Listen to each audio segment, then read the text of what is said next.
ನನ್ನ ನಾಲ್ಕು ಮಾತುಗಳನ್ನು ಮಾತನಾಡುವ ಮುಂಚಿತವಾಗಿ ಮೊನ್ನೆ ದಿನ ಕುಶಾಲನಗರದಲ್ಲಿ ಭಾರತೀಯ ಜನತಾ ಪಾರ್ಟಿಯ ನಮ್ಮ ಕಾರ್ಯಕರ್ತ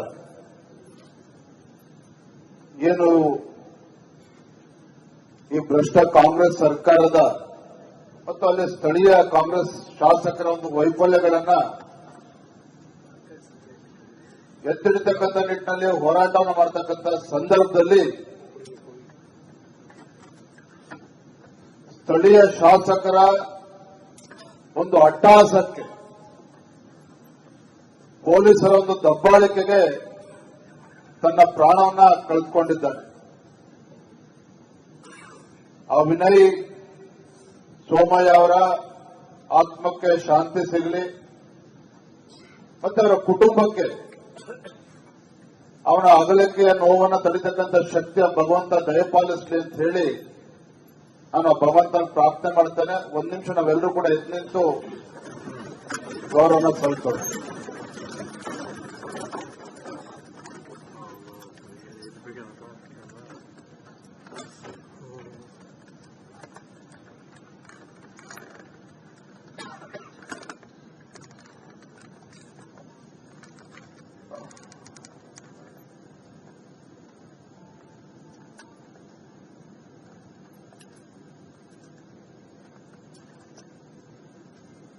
ಓಂ ಶಾಂತಿ.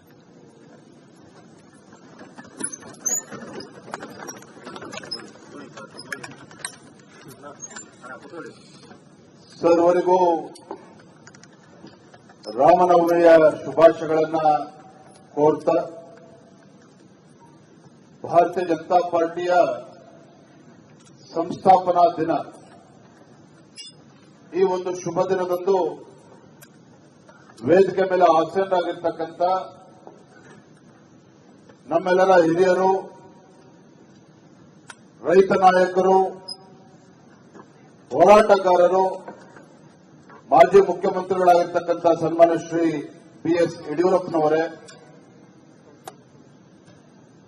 ಮತ್ತೋರ್ವ ಹಿರಿಯ ನಾಯಕರು, ಮಾಜಿ ಅಧ್ಯಕ್ಷರು, ಮಾಜಿ ಮುಖ್ಯಮಂತ್ರಿಗಳು, ನಮ್ಮೆಲ್ಲರ ಮಾರ್ಗದರ್ಶಕರಾಗಿರ್ತಕ್ಕಂಥ ಸನ್ಮಾನ್ಯ ಶ್ರೀ ಸದಾನಂದ ಗೌಡಜಿ ಅವರೇ,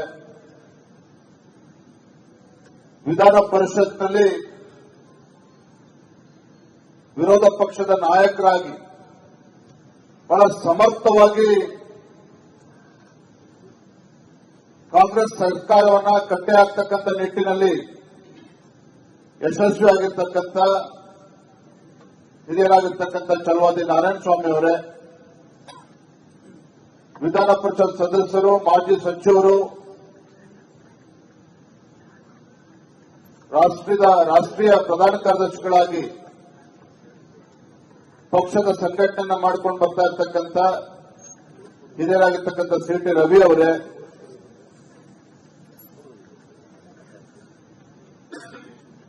ರಾಜ್ಯ ರೈತ ಮೋರ್ಚಾದ ಅಧ್ಯಕ್ಷರು, ಮಾಜಿ ಶಾಸಕರು, ಆತ್ಮರಾಗಿರ್ತಕ್ಕಂಥ ನಡಳ್ಳಿ ಅವರೇ, ವಿಧಾನ ಪರಿಷತ್ ಸದಸ್ಯ ಆಗಿರ್ತಕ್ಕಂಥ ಭಾರತಿ ಶೆಟ್ಟಿ ಅವರೇ,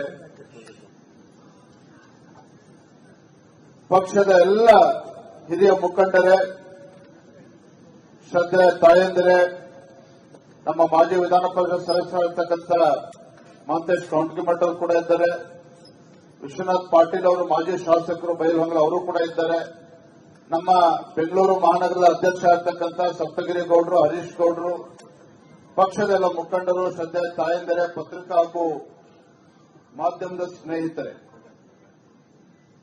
ಒಂದು ಕಡೆ ರಾಮನವಮಿಯ ಶುಭ ಸಂದರ್ಭದಲ್ಲಿ ಭಾರತೀಯ ಜನತಾ ಪಾರ್ಟಿಯ ಸ್ಥಾಪನಾ ದಿನದಂದು ನಾವು ಸೇರಿರ್ತಕ್ಕಂಥ ಒಂದು ಕಡೆ ಆದ್ರೆ,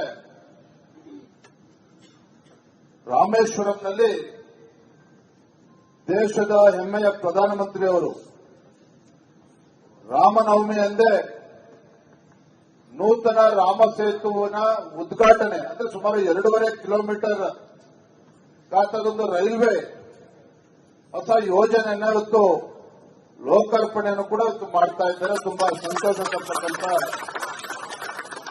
ಒಂದು ವಿಚಾರ.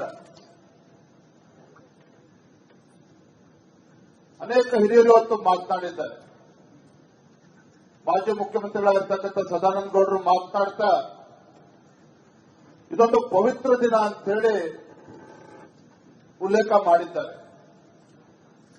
ನಿಶ್ಚಿತವಾಗ್ಲೂ ಕೂಡ ಬಹಳ ಶ್ರೇಷ್ಠವಾಗಿರ್ತಕ್ಕಂಥ ನಾವೆಲ್ಲರೂ ಕೂಡ ಭಾರತೀಯ ಜನತಾ ಪಾರ್ಟಿಯ ಪ್ರತಿಯೊಬ್ಬ ಕಾರ್ಯಕರ್ತರು ಸಹ ಬಹಳ ಹೆಮ್ಮೆಯಿಂದ ಸಂಭ್ರಮಾಚರಣೆ ಮಾಡತಕ್ಕಂಥ ಒಂದು ಶುಭ ದಿನ, ಒಂದು ಪವಿತ್ರ ದಿನ ಅಂತ ಹೇಳಿ ನಾನು ಕೂಡ ಈ ಸಂದರ್ಭ ಹೇಳಕ್ಕೆ ಇಷ್ಟಪಡ್ತೇನೆ. ಚಲವಾದಿ ನಾರಾಯಣ ಸ್ವಾಮಿ ಅವರು ಮಾತನಾಡ್ತಾ ಭಾರತೀಯ ಜನತಾ ಪಾರ್ಟಿಯ ಒಂದು ಸಂಸ್ಥಾಪನಾ ದಿನ ಹಿರಿಯರ ಒಂದು ತ್ಯಾಗ, ಬಲಿದಾನ ಮತ್ತು ಇಂದಿನ ಕಾರ್ಯಕರ್ತರಿಂದ ಯುವ ಪೀಳಿಗೆ ಪಕ್ಷವನ್ನ ಹೇಗೆ ಮುನ್ನಡೆಸಬೇಕು ಅನ್ನೋ ವಿಚಾರವನ್ನ ನಮ್ಮೊಂದಿಗೆ ಇಟ್ಟಿದ್ದಾರೆ. ಮತ್ತು ಹಿರಿಯರಾಗಿರ್ತಕ್ಕಂಥ ಸನ್ಮಾನ್ಯ ಬಿ.ಎಸ್. ಯಡಿಯೂರಪ್ಪನವರು ಸಹ ಭಾರತೀಯ ಜನತಾ ಪಾರ್ಟಿ ನಡೆದು ಬಂದ ದಾರಿ ಮತ್ತೆ ರಾಜ್ಯದಲ್ಲಿ ಯಾವ ರೀತಿಯ ಪಕ್ಷ ಮುನ್ನಡೆಕೊಂಡು ಬಂದಿದೆ ಅನ್ನುವ ವಿಚಾರವನ್ನು ಕೂಡ ನಮಗೊಂದು ಪ್ರೇರಣಾದಾಯಕವಾಗಿ ಅವರು ಕೂಡ ಮಾತುಗಳನ್ನು ಆಡಿದ್ದಾರೆ. ಒಂದು ವೇಳೆ ಒಂದು ಮಾತನ್ನ ನಾನು ಈ ಸಂದರ್ಭದಲ್ಲಿ ಹೇಳೋದಂದ್ರೆ, ಭಾರತೀಯ ಜನತಾ ಪಾರ್ಟಿ ಅಂತ ಹೇಳಿದ್ರೆ ಇಡೀ ದೇಶದಲ್ಲಿ ಕೋಟಿ ಕೋಟಿ ಯುವಕರಲ್ಲಿ ಒಂದು ದೇಶಭಕ್ತಿಯನ್ನ, ದೇಶ ಪ್ರೇಮವನ್ನ ರೂಢಿಸಿ ದೇಶ ಮೊದಲು ಎಂಬ ಸಂಕಲ್ಪದೊಂದಿಗೆ ಭಾರತ್ ಮಾತಾ ಕಿ ಜೈ ಅನ್ನುವ ಘೋಷಣೆಯನ್ನ ಕೂಗ್ತಕ್ಕಂಥ ಒಬ್ಬ ಕಾರ್ಯಕರ್ತ ಯಾವುದಾದರೂ ಒಂದು ರಾಜಕೀಯ ಪಕ್ಷದಲ್ಲಿ ಇದ್ದಾರೆ ಅಂತ ಹೇಳಿದ್ರೆ ಅದು ನಮ್ಮ ಹೆಮ್ಮೆಯ ಭಾರತೀಯ ಜನತಾ ಪಕ್ಷದಲ್ಲಿ ಇದ್ದಾರೆ ಅನ್ನೋದನ್ನ ಬಹಳ ಸಂತೋಷದಿಂದ ಹೆಮ್ಮೆಯಿಂದ ನಾನು ಈ ಸಂದರ್ಭದಲ್ಲಿ ಹೇಳಕ್ಕೆ ಇಷ್ಟಪಡ್ತೇನೆ. ನಮ್ಗೆ ಹೆಮ್ಮೆ ಇದೆ. ಇವತ್ತು ಭಾರತೀಯ ಜನತಾ ಪಾರ್ಟಿ ಕರ್ನಾಟಕ ರಾಜ್ಯದಲ್ಲಿ ಅಥವಾ ಭಾರತದಲ್ಲಿ ಅಷ್ಟೇ ಅಲ್ಲ, ಇಡೀ ವಿಶ್ವದಲ್ಲಿ ಅತಿ ದೊಡ್ಡ ಒಂದು ರಾಜಕೀಯ ಪಕ್ಷವಾಗಿ ಇವತ್ತು ಭಾರತೀಯ ಜನತಾ ಪಾರ್ಟಿ ಹೊರಹೊಮ್ಮಿದೆ ಅಂತ ಹೇಳಿದ್ರೆ ಪ್ರತಿಯೊಬ್ಬ ಭಾರತೀಯ ಜನತಾ ಪಾರ್ಟಿ ಕಾರ್ಯಕರ್ತರು ಕೂಡ ಹೆಮ್ಮೆ ಪಡ್ತಕ್ಕಂಥ ವಿಚಾರ. ಇವತ್ತು ವಿಶೇಷವಾಗಿ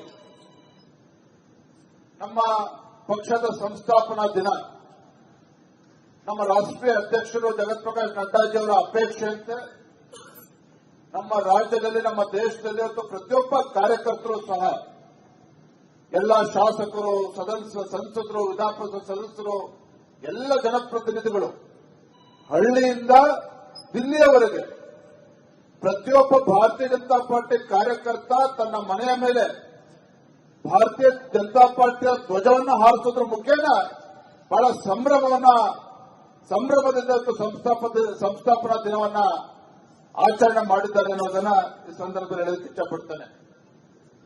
ಅನೇಕ ಹಿರಿಯರ ಪರಿಶ್ರಮ, ಬಲಿದಾನವನ್ನು ಇವತ್ತು ನೆನಪು ಮಾಡಿಕೊಳ್ತಕ್ಕಂಥ ಕೆಲಸ ಆಗಿದೆ.